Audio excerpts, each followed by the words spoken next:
and which have no other alternatives except for there to be an intelligent designer, a creator, a god, for all this to be coming into existence. Because if look, I said if you break it down, you'll come to either it existed by itself, or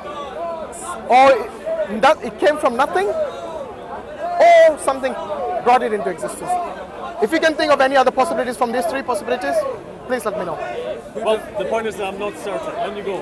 So I think the question was, who defines logical? Who defines logical? Good question. Logic for us human beings to understand is by our own understanding of what makes sense. Okay, so like I gave you the example of a pink elephant flying. Yes? Would you consider that logical or illogical? Depends. I'm asking you, does it exist? It depends who you're speaking to. I'm speaking to you. For me personally, no. But other people might Okay, argue otherwise. how did you determine whether it's logical or illogical? From everything that I've observed. Good, so this is what we all define as being logical or illogical. But I understand where you're coming from, that certain people's logic of being logical might not be yours, and other people, it can be subjective in certain things.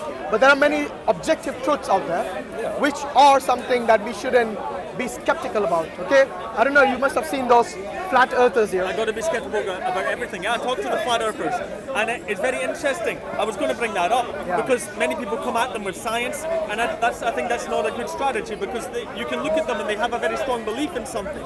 And I would imagine that if you showed them indisputable evidence to contradict them, they would never believe it, because it's deeper. For science in the first place. Right, it's deeper. It's a spiritual idea. I think it's a response to nihilism, this flat earth theory, because they go right back to spirituality. They're like, well, it's God, and then you're under God. Man is not over man. And it's about a spiritual idea. Just as a passenger, just as a passenger to this whole talk, because I feel like that's what I've been a passenger. It just seems like I said, who defines logic in this argument? And he wants proof, whereas you have faith. And the reason I said faith is because I used logic so far. I haven't used much of talking about faith here. Most of mine was basically determined by how would you rule out certain possibilities of how we came into existence. Yes, and to me that is very a scientific method of ruling out certain things. And this is what I use as my approach. You see, I did not say, oh, God created and that's it, end of story. You see, I asked questions to you that there are three possibilities. Either it came from by itself, or it came from nothing, or something created it, the universe. You see, then I even asked if there are other possibilities, please let me know. Right. So I've been using logic so far to determine how we can understand our existence. I was just going to say, to be fair, just to play at devil's advocate, you've been using the process of elimination as opposed to actual logic. You haven't presented any theory forward, presenting your own logical reasoning as to why you believe something actually exists. You've just eliminated his possibility of being completely skeptic. So what I'm trying to say is, when we're talking about logic, it's really important that we do define what logic is in particular. Because right now, logic doesn't necessarily mean you cancel out everything, because that's what he's doing. He's cancelling out, he's being skeptic, he's cancelling out all the inconsistencies. You're cancelling out the inconsistencies in his argument. So now you have to present the theory forward. When you say cancelling out, you see, I did place on the table all my cards. And then I asked him, using your logic, you tell me whether this is wrong or right. Absolutely. And then I even, like I said, I even expanded more than that, that if you, from your logic, have other possibilities, please let me know. Absolutely. So this is, you see, this is something that I have used as our own understanding of our world. Of course. And you, I'm sure that you, when you think about it, you wouldn't think it's illogical to ask these questions. No, yes. Sure. So if it's logical and if it's making sense and it's not something completely outlandish, then I think we can quite easily communicate about the possibilities of our existence. Where did it come from? But this is where I was going to say logic is very important, and defining it is very important. You say it's logical to question all of those things, but I'd say, to what degree is it logical? If you're someone who works 9 to 9, doesn't have much time, have to look after your family, have to pay bills, etc., and you do not have the time, otherwise you won't survive. What logic does it make for you to then invest time that will take money out of your family guidance? That's what I'm trying to say. Logic is very subjective. Logic is different for him, and it's different I don't for think yourself. logic is subjective. There's a lot of objectiveness in our world that we see, which are not subjective. For example, if I asked you, what is a triangle? yes, everyone will give me an objective definition of a triangle with 3 sides. I've got a Well, question. almost everyone. That's- I wouldn't say you employing your logic, your understanding of the shape of a triangle is illogical or is subjective even. So let's But take this that's, deeper. can I quickly There are many things which are objective truths, and you need to understand Absolutely, this. absolutely. But you just gave me the example of the triangle. Yeah. We've allocated what a triangle is by naming it. Now, what is gender? What is gender? Yeah, what is gender? Defined by your genes, I guess. Gender. See, I use that definition absolutely, because absolutely. anyone can use an operation to change a gender, but they can't change the genes, can they? That's brilliant. That's Yes? brilliant. That's brilliant. There you go. The word gender actually comes from type. It doesn't actually define the sex. It has nothing to do with the sex. Originally, when gender was made, it was made to be different themes and different types and different categories. That was the original etymology of gender. Different That's types why- of what? Etymology. Different types. It's just basically to say categories. It Oh, was you're the talking word- about the etymology of the word. the etymology. So what I'm trying to say is when we allocate words and you say there's objective truth, even in, say, the etymology, not necessarily, because over time, these truths change.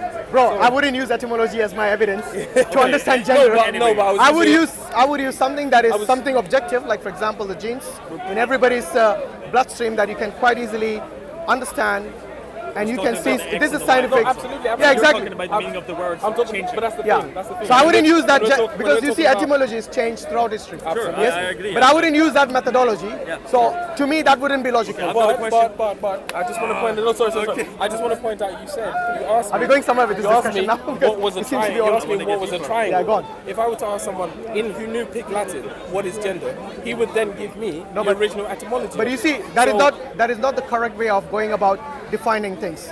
Because many things, for example, the word gay has changed today. Yeah. Yes? At one point it used to be happy. But if I'm going to use the historic definition or meaning of gay, then calling someone who's homosexual gay would be wrong. Okay? Absolutely. Because then I'm using a different definition, a his- different terminology. Yeah. But what I'm saying is this. I would not use etymology, and I know where you're coming from, but you see, everyone doesn't use etymology to understand the definition of things. Sorry, you wanted to say something? Sure. Oh my God. We done the etymology. No, it was just with the gay point, right? With Yeah. the gay point in particular, there was a reason as to why it was actually changed from gay from homosexuality. Yeah. There was actually a reason as to Let's why. save that There for was a another lot time. more- Okay, fair enough. But I'm just saying in particular, Different when we are discussion talking about maybe. objective truths, we I have to be just careful. wanted to prove about No, absolutely. the, but we have the to- meaning of words changing in our history. Well, I think just That's to, all I'm saying. Just to, I think necessarily like say this gentleman's point. We need to be careful what we assert as objective truth. Like right now, I can say that I'm darker than this gentleman, and I can prove that because of the melanin in my skin, and we know this, and that's objective truth. That can never change. But with etymology, that can change. So we have to be very careful what we assert as objective truth, and I think this is where this gentleman is coming from. Sorry, carry on. I'm So still I'm going to passenger. ask another question, a different one. Maybe we can move it the convo around. So let's say, so if you're saying maybe these things are logical with the creation of the universe and such, I want to ask a question about God, or maybe your understanding of God. Okay. Is it logical for God to create life? If we are created by a God, was it logical for that to happen? God is the creator. God creates life, living things and non-living things.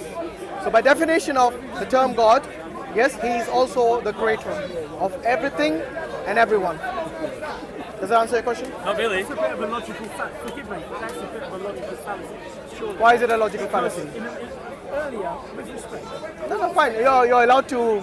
with respect. You're allowed to give your opinion. No problem. I was just about I want to know why it's a logical fallacy. mutation is a random occurrence. Second. Mutation is a random Because occurrence. earlier on you said, you suggested that there are scientific theories that suggest the creation of the universe. Yes?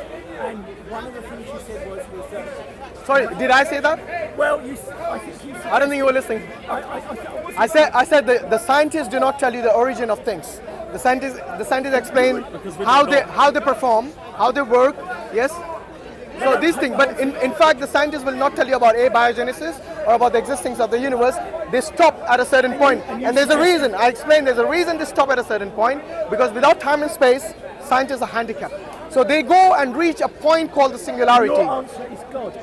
No, I'm not saying my answer. I'm just explaining to you why the scientists stop at a certain point. They stop at the singularity because that is how far time and space will take them.